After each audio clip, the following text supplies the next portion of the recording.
Ahí ya le damos la bienvenida a los que nos asisten por el video a nuestra reunión. Decíamos que la semana pasada habíamos contextualizado un poco este hecho y ahora sí ya nos vamos a introducir en lo que nos regala la historia y todas las situaciones que suceden en un mismo hecho y las verdades maravillosas que podemos sacar de aquí y las que podemos aplicar. Hay tantas cosas que vamos a poder compartir juntos con relación a esto y seguramente habrá más de las que yo pienso que ustedes irán aportando también. Así que vamos hoy a leer el texto desde el versículo 1 al 8. Vamos a hacerlo así. Alguien que me lea los tres primeros, uno lee del 1 al 3, otro del 4 al 6 y otro el 7 y el 8. Vamos a empezar. Entonces, entrando Jesús en la barca, pasó al otro lado y vino a su ciudad. Y sucedió que le trajeron un paralítico tendido sobre su cama. Y al ver Jesús la fe de ellos, dijo al paralítico: ten ánimo, hijo, tus pecados te son perdonados. Entonces algunos de los escribas decían dentro de sí: este blasfema. Muy bien, ahí con énfasis. Y conociendo Jesús los pensamientos de ellos, dijo: ¿por qué pensáis tan mal en vuestros corazones? ¿Por qué? ¿Qué es más fácil decir, los pecados te son perdonados, o decir, levántate y anda? Pues para que sepáis que el Hijo del Hombre tiene potestad en la tierra para perdonar pecados. Dice entonces al paralítico: levántate, toma tu cama y vete a tu casa. Wow. Entonces él se levantó y se fue a su casa, y la gente, al verlo, se maravilló y glorificó a Dios, que había dado tal potestad a los hombres. Wow. Qué maravilla, ¿no? Como decíamos la semana pasada, Mateo en su enfoque analítico de las credenciales mesiánicas de Jesús no entra en los detalles. Dice: al ver Jesús la fe de ellos. Así que para entenderlo un poquito mejor vamos a tener que ir a los pasajes sinópticos, y aquí tenemos el de Lucas. Recuerden que hablábamos de que Lucas sitúa este hecho en tiempo cronológicamente. Mateo no respeta, es una forma de decir, no le importa respetar el aspecto cronológico, le importa, él va yendo en un clímax. Y aquí Mateo va a llegar a un clímax en cuanto al tema de los milagros. Los agrupó en una suerte de secuencia donde él va exponiendo la autoridad de Cristo como si fuera en una escalera. Si te parece que es grande la autoridad que Cristo tenía sobre la palabra, fíjate ahora la autoridad que él tenía sobre las enfermedades. Ahora fíjate la autoridad que él tenía sobre la naturaleza. Luego la autoridad que él tenía sobre los demonios, y aquí tiene la autoridad máxima que solo el Hijo de Dios puede tener, y es la de perdonar pecados. Que también vamos a hablar de eso porque el cristiano tiene que perdonar, pero vamos a entender cuál es la diferencia entre el perdón que da Jesús y el perdón que nosotros ofrecemos. Pero ya vamos a llegar ahí. Dice que había venido gente en un día que cuando él estaban sentados los fariseos y doctores de la ley, los cuales habían venido de todas las aldeas de Galilea, de Judea y de Jerusalén. Y el poder del Señor estaba con él para sanar. Me encanta esa frase, bendito el Señor. Y sucedió que unos hombres que traían en un lecho a un hombre que estaba paralítico, procuraban llevarle adentro y ponerle delante de él. Pero no hallando cómo hacerlo, a causa de la multitud, subieron encima de la casa y por el tejado le bajaron en el techo, poniéndole en medio delante de Jesús. Al ver él la fe de ellos, y ahí entra en coincidencia con Mateo, le dijo: hombre, tus pecados te son perdonados. La palabra en el original que usa Lucas no tiene nada que ver con la que usa Mateo. Lucas es muy genérico, pero el término que se usa en Mateo solo se atribuye a las personas sobre las cuales tú tienes el hijo que se usa que también lo vemos en la palabra, en la cura del siervo del centurión, es una expresión cariñosa sobre alguien, sobre quien tú tienes ascendencia y sobre que tú tienes cuidado. Es una palabra muy, muy cercana. Y si nosotros vemos, Mateo sí usa esa palabra, y aquí la Biblia en español nos la traduce como hijo. No necesariamente la palabra sugiere a alguien que yo engendré, sino a alguien de que tengo compasión y de quien tengo cuidado. Alguien que inclusive sugería que vivía bajo el cuidado tuyo. Y un cuidado amoroso, ¿verdad? Entonces Jesús lo está acercando. Y ya vamos a llegar a ese punto. También Marcos nos narra algo similar, ¿no? El mismo hecho, ¿no? Que no pudieron acercarse y se subieron al techo. Aquí hay un acto maravilloso y quiero empezar con el concepto del ten ánimo. Fíjense que es muy interesante. Si ustedes analizan la palabra ten ánimo en el Evangelio, van a encontrar que, salvo una excepción, la única persona que la dice es Jesús. Pero la única vez que no la dice Jesús, la dicen los discípulos en nombre de Jesús. En la curación de un ciego, al que Jesús mandó llamar, y ustedes recuerdan que ellos fueron y dijeron, ten ánimo, el maestro te llama. Esa relación directa que hay entre el ten ánimo de Jesús, que da una expresión de ten esperanza, de no tengas miedo, hay una salida. Exactamente. Está directamente ligada a la acción que llevó a estos hombres ahí. A mí me encanta el pasaje, cómo presenta la verdadera acción o la acción natural que debería haber en todo ser humano que entiende quién es Jesús. Nosotros, y déjenme hacer un pequeño aparte aquí, que para mí es el gran problema de la iglesia. Nosotros estamos tan obsesionados en llenar nuestros templos, casas y lugares de gente, que hemos ofrecido a Jesús como una mercadería barata de accesorio en la vida. Tú no eres feliz, tú no tienes paz, ¿verdad? Bueno, Jesús, lo que pasa es que te falta un cuadradito ahí, conectalo y ahora sí, ¿no? Si tu aire acondicionado no enfría bien, lo que le falta es ponerle más aire. Jesús es el aire. No. Jesús es el aire acondicionado, la casa y el que vive adentro. Nosotros hemos presentado un evangelio de accesorio, de súplica. Por favor, no sabemos cómo hacer para que la gente acepte a Jesús. Por favor, acepte a Jesús. Su vida va a ser tan maravillosa. Yo digo que nosotros vendemos productos del mercado, no ofrecemos el evangelio. Todo evangelio que no empiece con arrepiéntete, porque eres un pecador, es un evangelio mal predicado.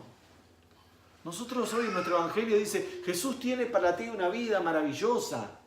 Bueno, eso ni siquiera lo sabemos, porque capaz que se convierte y se muere. Tiene una vida maravillosa en la eternidad. Tiene una vida maravillosa, no deja de ser verdad.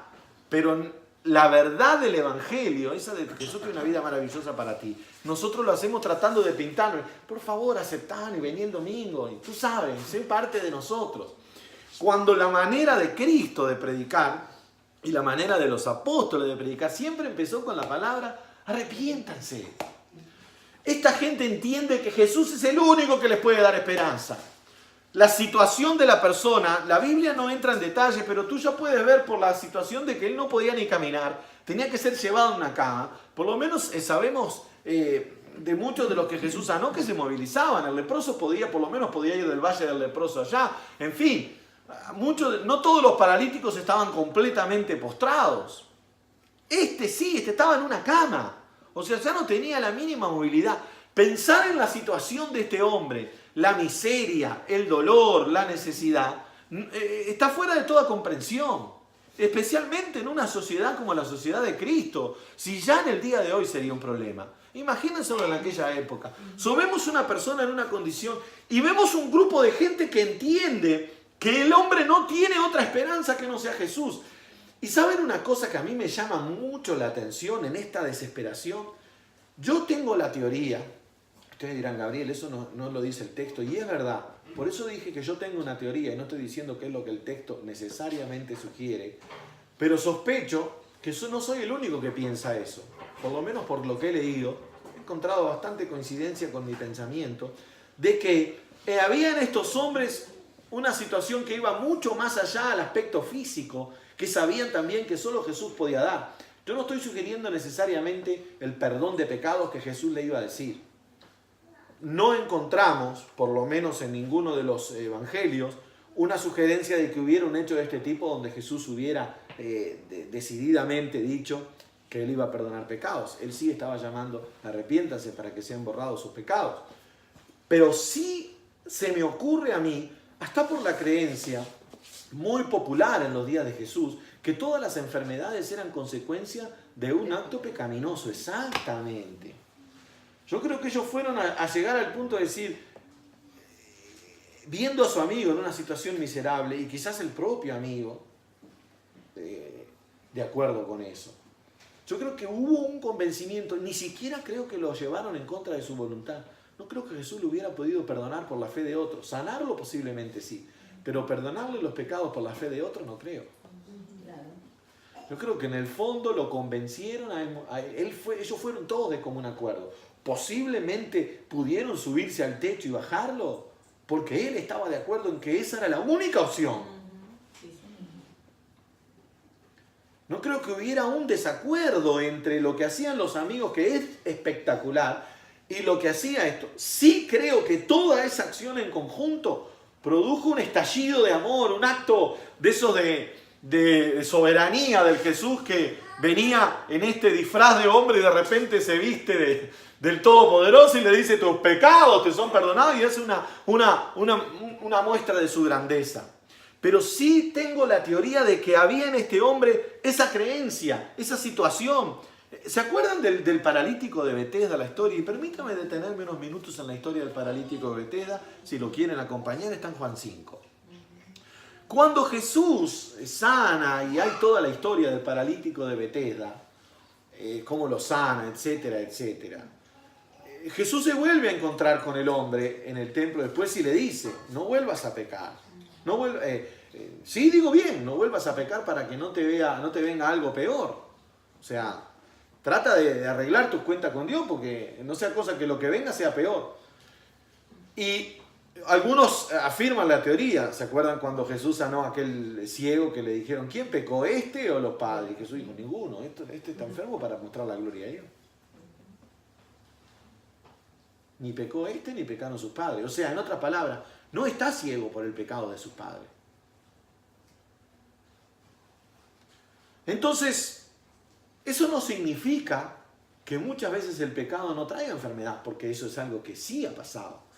Pero el hecho de que Jesús le haya dicho sí al paralítico de Betesda: mira, no vuelvas a pecar para que no te pase algo peor que esto. Ahora, ¿qué puede ser peor para un paralítico que ser paralítico? ¿Morirse? Bueno, no sé si es peor morirse. ¿Qué podría ser peor que estar paralítico 38 años? Tus hijos paralíticos. Morirse sin perdonar. Tus hijos paralíticos. Por ejemplo, tus hijos paralíticos. Pero ¿no hay algo peor que eso para él? No creo que él tuviera hijos. No creo que nunca tuvo hijos. Imposible. De hecho, no hay una sola mención de eso. ¿Qué podría ser peor para él? Morirse sin Cristo. Exactamente, eso es lo que nosotros hemos perdido de vista. Y eso es algo que la iglesia es culpable de perder de vista. Que a nosotros nos preocupa tanto la vida terrenal que hasta se mueren sin Cristo decimos que en paz descanse. En paz descansa sin Cristo muerto. Si rechazó a Cristo en vida, lo único que le espera no es paz. Desde que se puedan los diablitos a predicar. Ahí está otro error, los diablitos no van a aparecer en toda esa escena. No aparecen los diablos por ningún lado ahí. Pero miren qué tremendo. No, pero aquí yo quiero detenerme en algo muy importante. Jesús tenía la dimensión de lo eterno. De hecho, Él era el que la tenía. Posiblemente él haya querido referirse a que él podría volver a ser paralítico. Es muy raro. ¿Ustedes han visto alguna vez en todos los evangelios, y por favor lo pregunto honestamente porque no lo recuerdo, una sola vez o sea, ¿cuántas evidencias hay de que los que lo sanaron lo siguieron? Pocas, ¿no? El endemoniado gadareno, sabemos que lo quiso seguir y que fue a lo suyo. 2 de los 10 leprosos, no, 1 de los 10 leprosos volvió, fueron 2, ¿cuántos fueron? Ahora no me acuerdo, fueron 2, ¿no? Sí. Muy bien. No sabemos que lo siguieron, pero que volvieron a agradecerle. Sí, agradecerle. ¿Cuántos más ejemplos hay de que los sanados siguieron a Jesús? ¿Verdad que nos cuesta pensar? Vamos a suponer que hay alguno más que no nos vamos a acordar de todo inmediatamente de cabeza de los evangelios, por más que lo hayamos leído 1000 veces. Pero a donde quiero llegar es que nos cuesta pensar en cuántos de los sanados fueron realmente seguidores de Cristo. Sabemos que una de las María Magdalena fue sanada de demonios porque la seguía, ¿se acuerdan de la que habían expulsado? Y no mucho más. Ahora también les hago otra pregunta. ¿Cuántas evidencias hay de que Jesús les volvió a mandar la ceguera? A este no me siguió. Que sea ciego de nuevo. No hay evidencia de esos actos. ¿Por qué Jesús le dijo al paralítico de Betesda al que encuentra en el templo? Y seguramente lo vio en el templo en una situación en la que Jesús se movía a decir: tú fuiste de lo que tú fuiste sanado.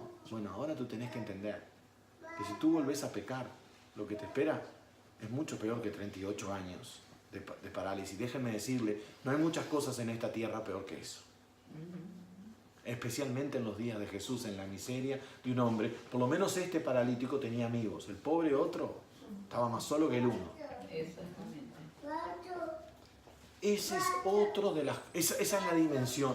Entonces, parece que... ¿Por qué estoy diciendo esto? Porque en esa creencia y en ese contexto de la maldición del pecado y de que cualquier cosa mala que te pasara, que de hecho era una de las enseñanzas de los fariseos y de los sacerdotes para subyugar al pueblo, nosotros somos los santos, lo que no nos pasa nada, ustedes están así porque lo merecen, vengan a traer sus ofrendas para ver si están. Muy parecido al evangelio moderno, que se enriquecen los predicadores de la miseria espiritual de los que mendigan oraciones y sanidades y salida de sus circunstancias, en vez de vivir una vida victoriosa en el Dios que los llamó.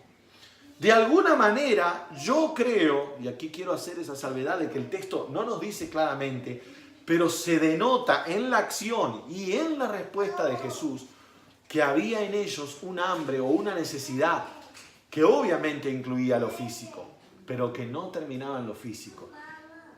Yo no sé si era el grado de culpa que tenía el hombre.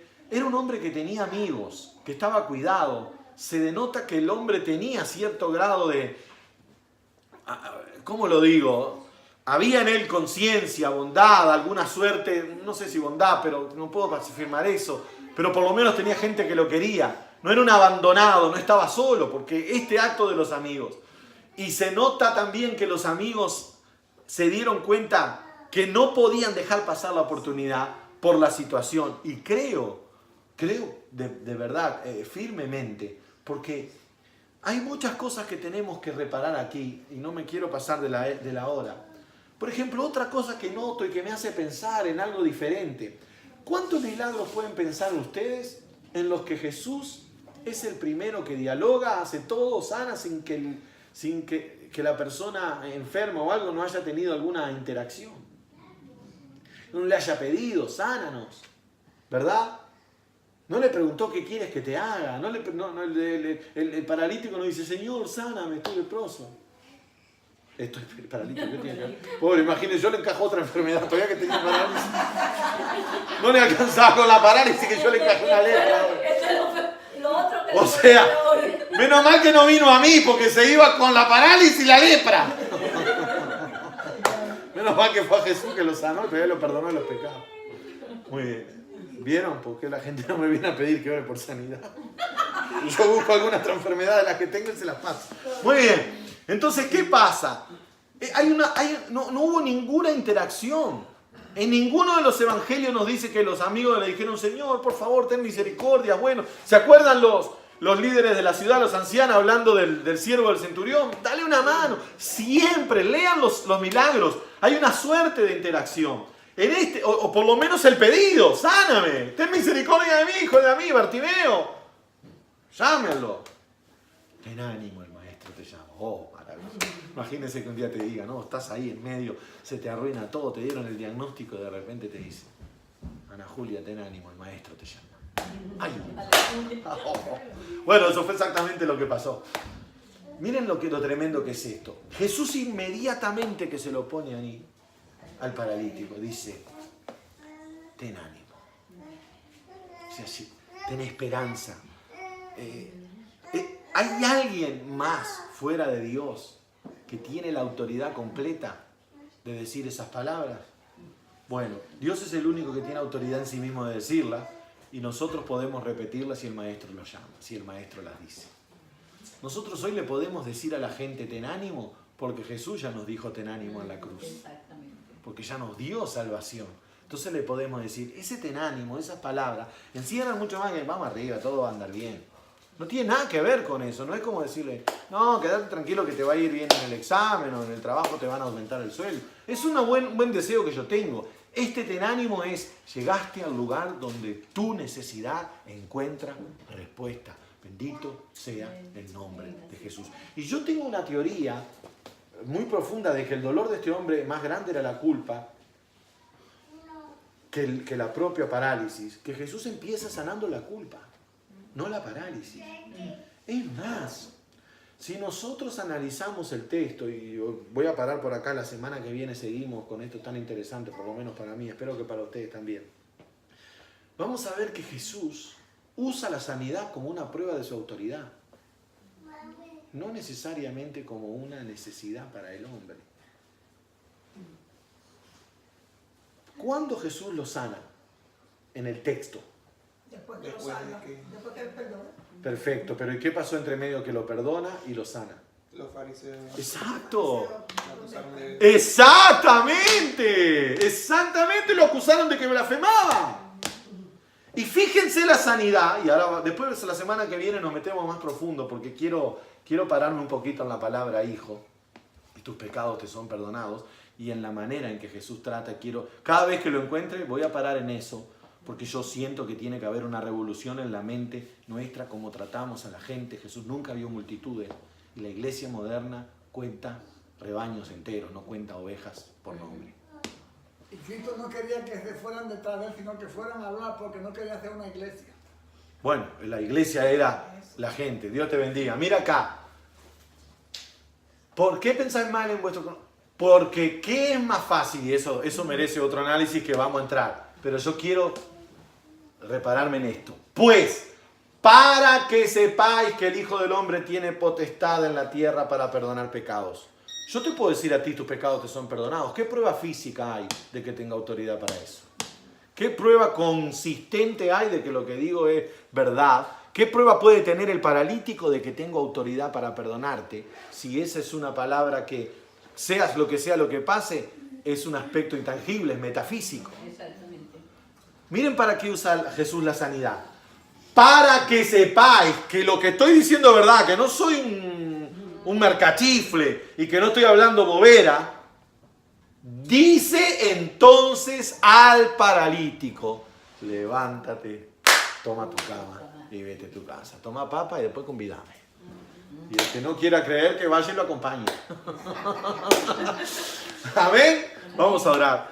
Padre, te damos gracias por esta palabra y te damos gracias por tu verdad. Ayúdanos mientras nos profundizamos en ella a permitir que tu palabra nos transforme y nos dé vida y nos ilumine al punto de poder vivir en concordancia con ella y en obediencia a ti. Ayúdanos a imitarte. Ayúdanos a ser mensajeros de buenas noticias. Ayúdanos a ser pastores de ovejas, no de rebaños en conjunto. Ayúdanos a ser gente que pueda pararse, detenerse, ver la necesidad y entenderla, pero sobre todas las cosas, ayúdanos. Ayúdanos a ser mensajeros de la verdad eterna, que puede salvar mucho más que el cuerpo, que puede perdonar pecados. En el nombre de Jesús. Amén. Y amén.